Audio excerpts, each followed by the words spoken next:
Welcome to ArchaeoEd, a podcast about the civilizations of the ancient Americas. You know, the ones that Western history books spend about a page discussing.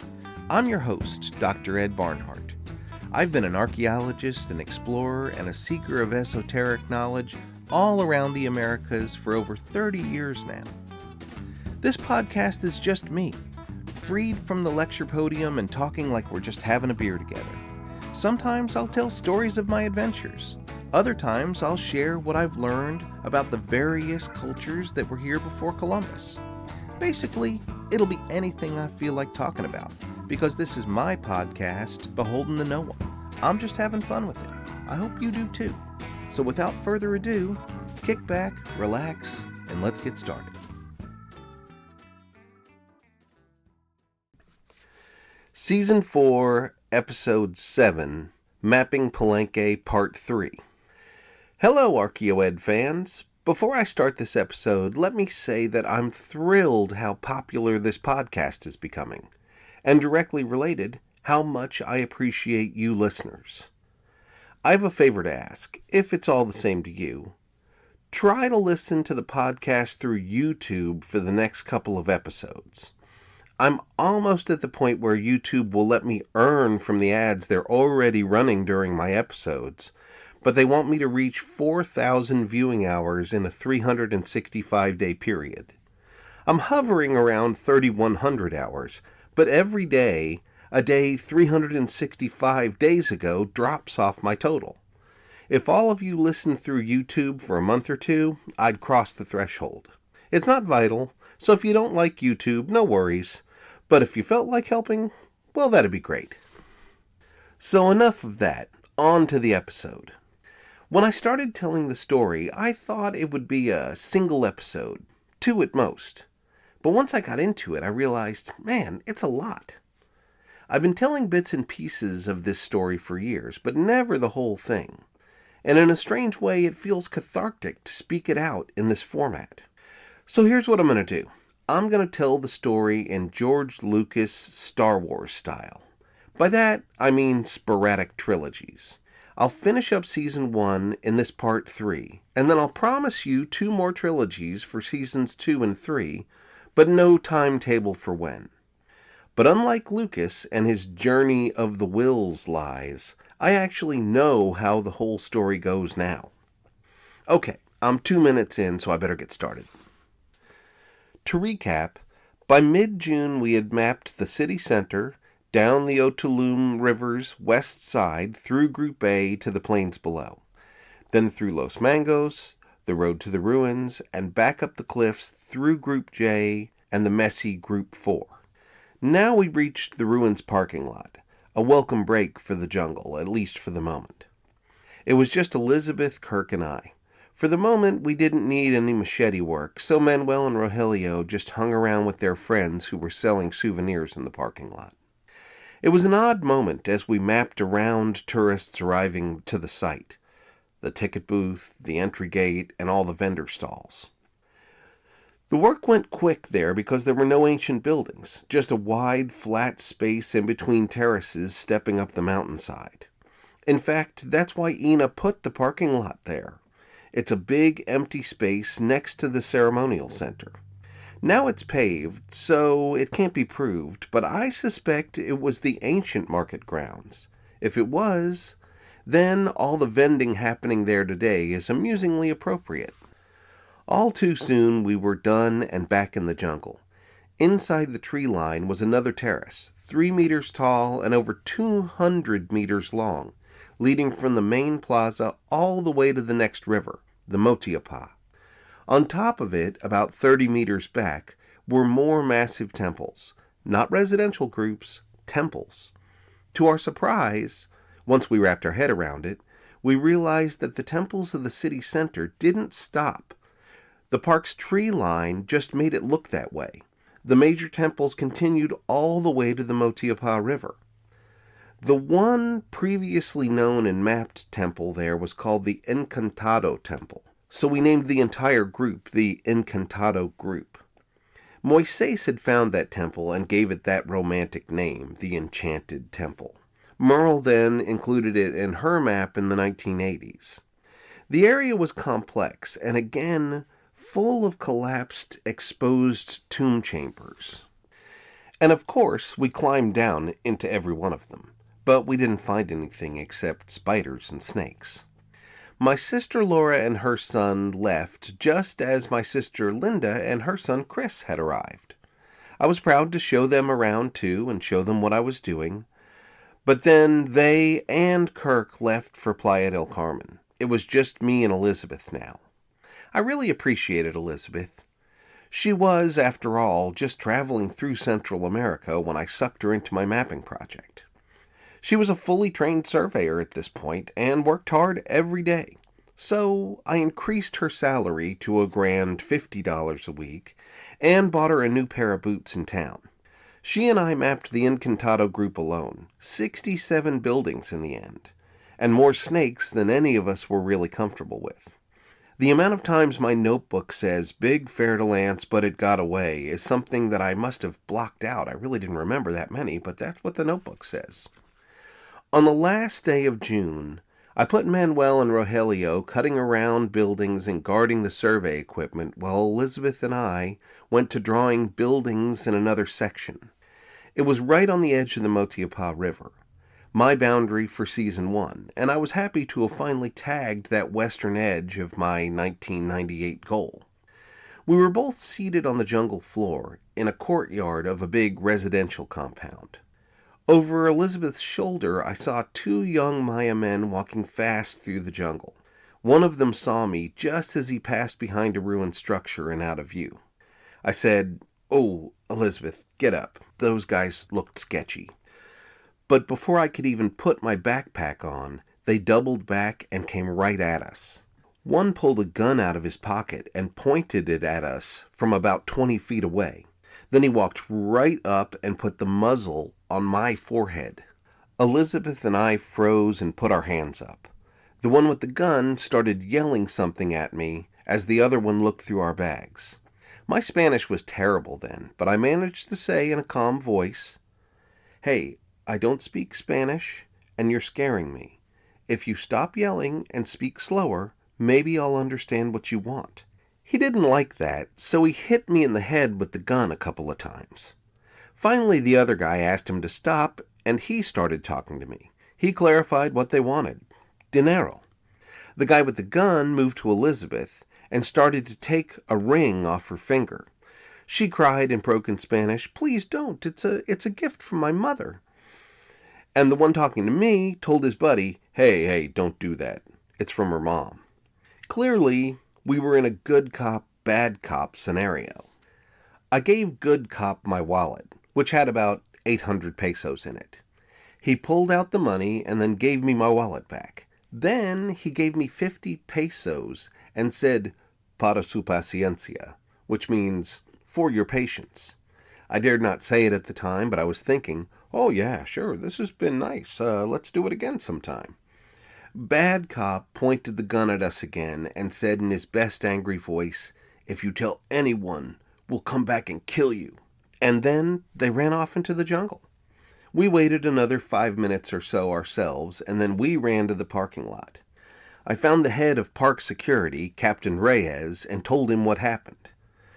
When I described the young men, he said, "Oh yeah, I know those guys. They're robbing people all the time."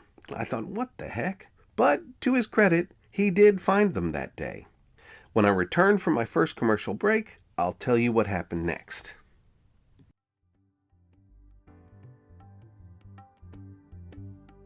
Hey, this is Ed Barnhart, shamelessly plugging myself again. This time it's about an iPhone app I made called Tulum Be Your Own Guide. It's an app designed to help you be your own guide through Tulum. Its route is a map of Tulum, in which you can click on any building to get a description. You can read that description or press audio to hear me narrate it. It's not a static route through the site. You can go anywhere you want. You can point your phone at any structure and hit the "What's That" button. You can also click on any building and say "Take me there" for a directional arrow and a distance feature function. You can really be your own guide. and though admittedly not my intention, making the app's information as complete as possible, I accidentally wrote the most complete book on Tulum ever made. No other single source has as much information about Tulum. It's only 99 cents, and you can find it on the Apple App Store. Once again, it's called Tulum, Be Your Own Guide, and the author is me, Edwin Barnhart. Whether you plan to visit Tulum or just want to learn more about it, it's an invaluable resource. So, Elizabeth and I had survived a robbery at gunpoint. I really wasn't that shaken up by the experience. Perhaps because I had grown up in Texas and guns were everywhere in Texas. Nevertheless, we called it a day and we went back to the field house. That evening, I went into town to get a few things I needed, and to my surprise, 2 different store owners had already heard about the incident. They asked, "Are you going to leave?" And I said, "No, I'm not." That really was just one more thing that tried to stop me from making this map. The next day, we got the rest of the story from Reyes. He said that the boys had continued through the site, robbing another tourist, and then got in a local transport van, which locally was called a combi, in the ruins parking lot. He spotted them and ran over to get the one armed guard in the ruins. He was an older guy with a rifle, and he was asleep in the shade. He woke him up, and they jumped into a truck and chased the van down the hill, stopping it at a big curve. The boys jumped out, and Bad Cop took an old man in the van hostage, holding a gun to his head. But the old guy panicked, and he passed out, and he went limp. He tried to drag him, but realizing that it was futile, he dropped him, and they both ran into a nearby grassy field. The guard took a shot at them and hit one in the leg, but then they got away. When I asked him why he didn't just pursue them, he said, "Well, I was wearing flip-flops." Yes, the only armed guard in Palenque was wearing flip-flops. The boys hid in an outer village, but the gun wound got infected and they were found and arrested about a week later. And really, that's all I ever heard about that incident again. For us, it was just back to the mapping project. It was still just Elizabeth and I, but her brother finally sorted out his troubles in Belize and arrived to Palenque. He was happy to stay in Palenque for a bit, but demanded that Elizabeth was going to leave with him soon. I was going to be left with a month to go and no crew. So I called my friend Jim Eckhart. He had worked with me in Mashna, and he clearly had a passion for archaeology. Now I can say that Jim is one of my best friends on the planet and a lifelong partner in crime. But it was our experiences at Palenque that really cemented that relationship. I called him, and he said he'd be there in a week. He dropped everything to come help me, an act I've never forgotten. He flew to Cancun, then took a 12-hour bus ride to Palenque. He arrived at 5 a.m., and by 7 a.m., he was in the jungle with me. Jim was, and remains, a hero. In the few days I was waiting for him, I worked on the digital map, I helped out on the excavations of the Temple of the Cross, and honestly I got some much-needed rest. We also had a fun 4th of July party in El Panchan. In classic Morales style, Alfonso brought a Barney the Dinosaur piñata and covered him in fireworks. Worried that wouldn't be enough, he put a balloon filled with propane inside Barney's belly. At sundown, he lit it up and dove out of the way. The force of the explosion made my ears pop, and the barrage of bottle rockets made the entire party hit the dirt. Later that night, over tequilas of course, Chato and I started making plans to build a house for the mapping project in El Panchan. It would be mine as long as I lived there, and his to rent when I wasn't. Back in the ruins, Jim and I started at the Motiapa, right where Elizabeth and I were robbed. We started with reconnaissance and graph paper mapping, a process Jim knew well. It was my relational mapping technique that we had invented in Mashna. Following the Motiapa uphill, we started finding all sorts of features built into the river itself. There were walls controlling the river's course, and then within those were drain exits coming from neighborhoods on either side. Those were the first of many, many examples of plumbing crisscrossing all of Palenque's residential zones. We also found 3 different big water box features. They were dug in about a meter below the river's bed, lined and capped with big flat stones. Each was attached to the riverbank and about 2 by 1 meters in size. I'm still not sure what they were for, but our guess was fishware. With a few missing pieces, they could have easily kept fresh fish ready and available, or perhaps they were keeping these giant river crayfish that the locals call peguas in those boxes. Peguas are black crawdads the size of lobsters. To this day, they're delicacies in Palenque. A plate of peguas at Palenque's fancy restaurants is about $35, which is a king's ransom for the average Polencano today. Following the Motiapa's eastern bank downhill led us into Group E, one of my favorite of all of the Palenque neighborhoods. Many of the buildings there have surviving architecture. There are walls, columns, staircases, downstairs, all sorts of things. Jim and I spent days climbing into now subterranean chambers and puzzling out how exactly to represent them on the map.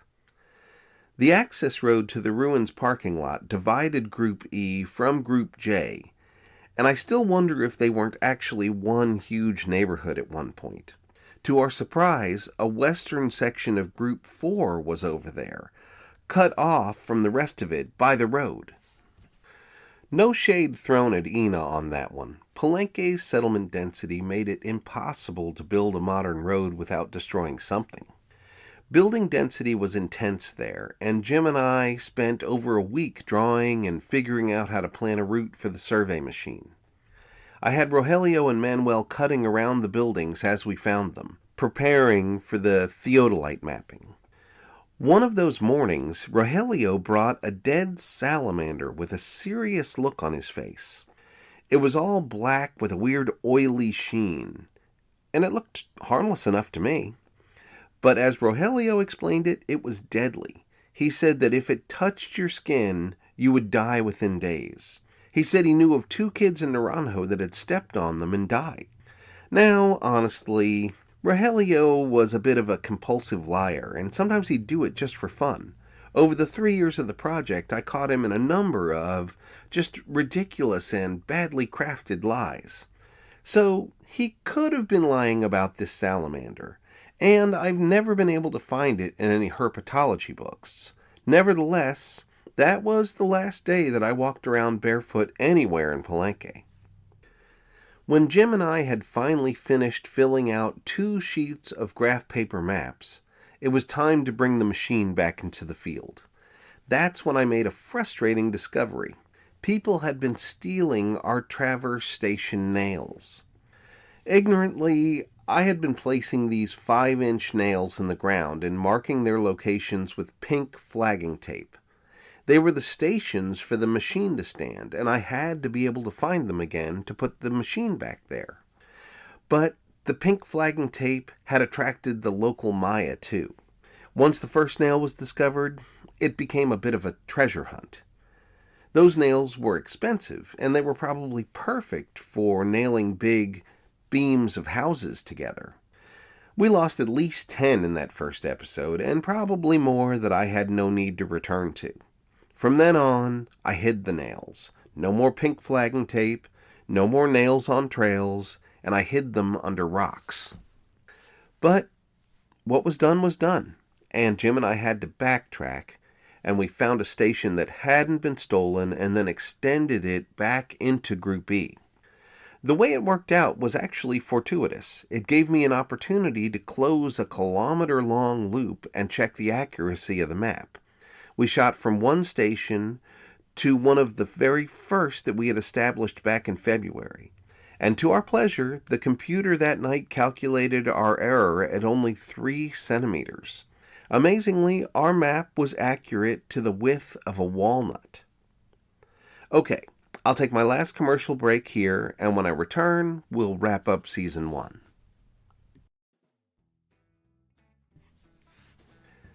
Yes, it's another commercial of me promoting me. This time it's an ask to support ArchaeoEd through Patreon. I've discovered that a lot of my listeners don't know what Patreon is, so let me explain.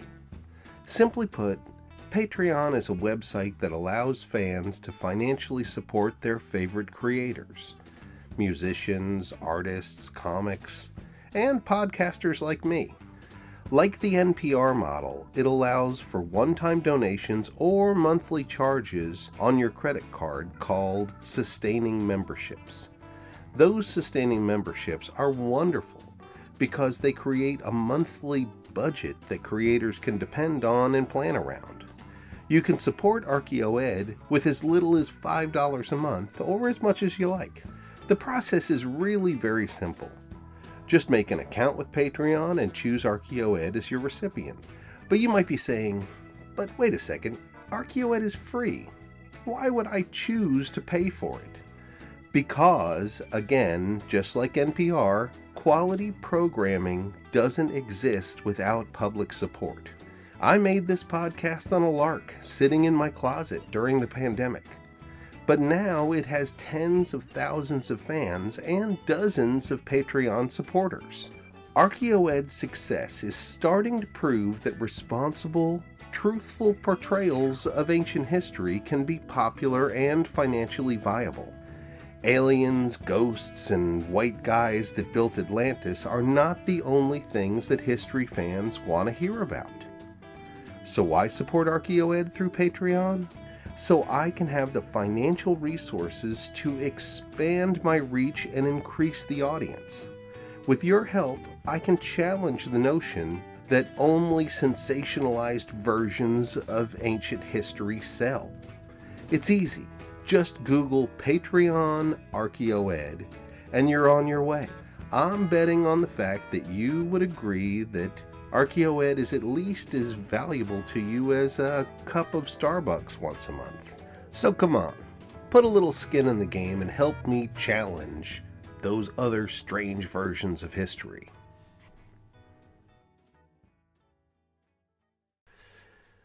By now, it was mid-July of 1998. Our target end date was the first week of August, because that was when the rainy season really picks up in Palenque. I was feeling good about it. I knew what was on the downhill side of the Motiapa. Well, sort of. It was mostly the road and the waterfall dropping into what's called Pacal's Pool. It was the uphill part that could get tricky. Somewhere above us was what Blom had named Group H. Merle's map showed another pyramid there. We used the Motiapa as an open path to shoot our way up there, finding yet another big residential group on either side, and more drains terminating in the riverbanks. We named that part Encantado South, and mapped it clean enough. Once we got high enough, it was time to leave the machine home for a few days and go exploring, which was really my favorite part of the job. As we hiked up, we knew we were looking for a pyramid. But the first thing we found was the massive platform upon which it stood. It was 5 meters tall. That's 16 feet for those of you who reject the metric system. We didn't know it at that moment, but we were soon to find out that it was also 400 meters long as it wrapped around the pyramid above to give it a wide, flat area to stand upon. The terrace wasn't a completely vertical wall, but it was steep enough that we couldn't climb it. Instead, we followed it uphill until its height diminished and anchored into the mountainside. Once on the top, we walked on the now flat ground back to the pyramid. On the way, we discovered it had a whole complex of structures and smaller courtyards on its backside. All of that is now Group H. The pyramid itself was 10 meters tall and about 40 meters on a side. That's not the biggest pyramid in Palenque by any stretch. But a 3-story building is nothing to sneeze at either. This also wasn't the first pyramid Jim and I had mapped together, but still, that feeling, knowing that you're one of the only people on the planet that's seen it in over 1,000 years, that never got old. I was just looking at the final maps to remember the dimensions correctly, and it's crazy what a little square that pyramid is on that map.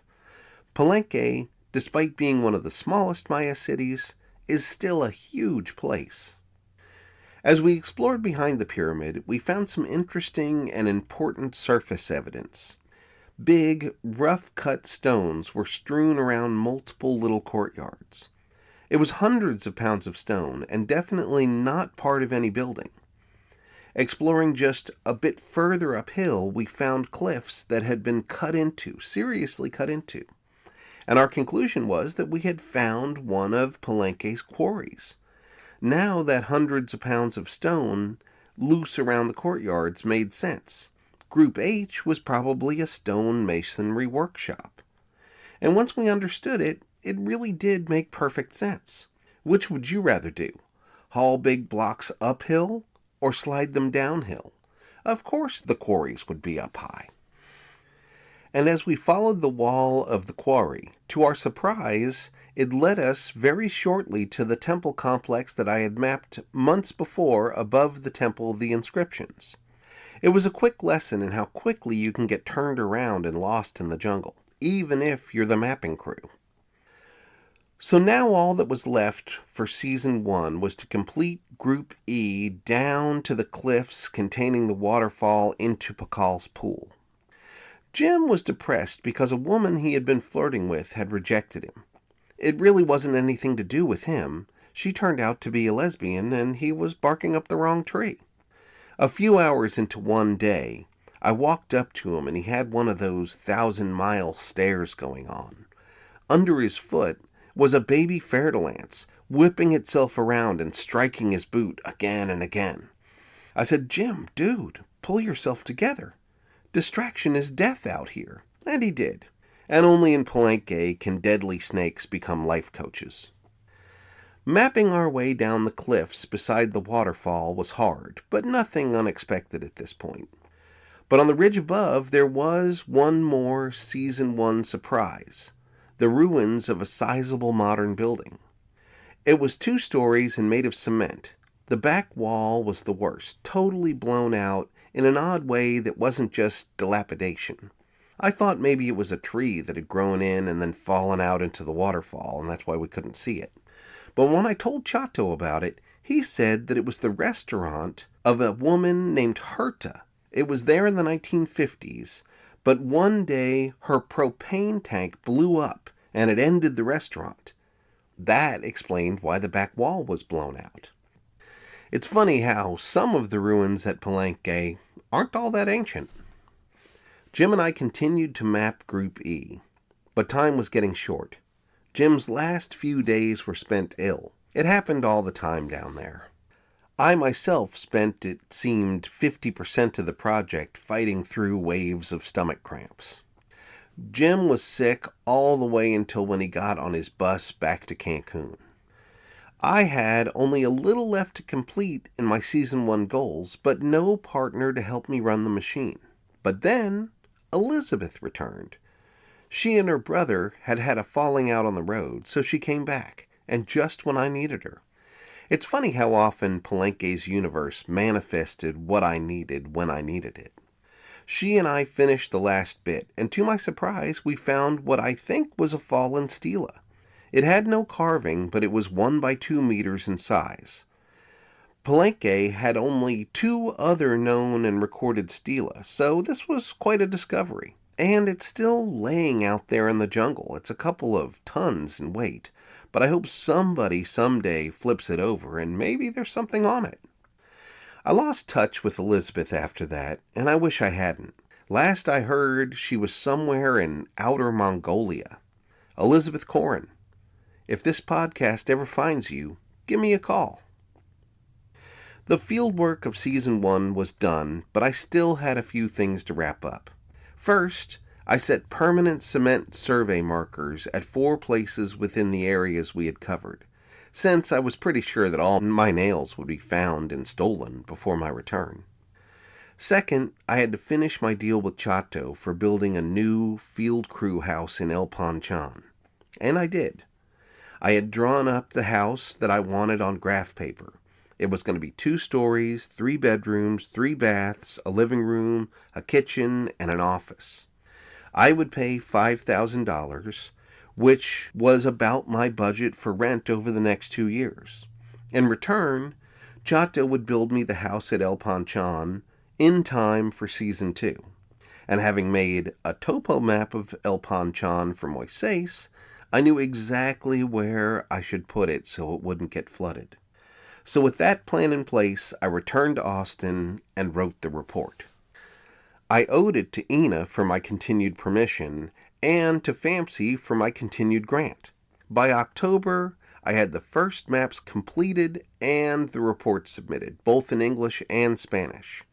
Ina was very pleased with my work, and the FAMC board voted unanimously to continue funding the project. Of course, I was thrilled, and honestly a little relieved. Up until then, I really had no oversight, so for all I knew, I could have blown it.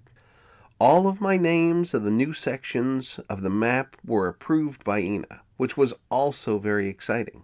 Me, a 30-year-old gringo, got to name parts of Palenque. The one that meant the most to me was an area I named the Sheely Terraces. Still to this day, no one has excavated it, but when they do, I'm sure it's going to be full of elite tombs and probably hieroglyphic texts. I sure do hope I picked a good spot for Linda's name. Anyhow, as soon as I got the confirmations, I called the crew to see who was up for Season 2. Jim was in for the whole 6 months. Kirk, Barry, and Steve would come too, at least for part of the time. So there it was. Season 2 would start in another 3 months. I spent that time collecting more support and more equipment. But how that all worked out will have to wait until the next trilogy, if indeed I make it. For now, I'll post a PDF of Season 1's report so you can see the maps and write up for yourself, and I'll also post a couple of fun pictures of the people I've been talking about in this episode. So, until next month, this is Ed, signing off.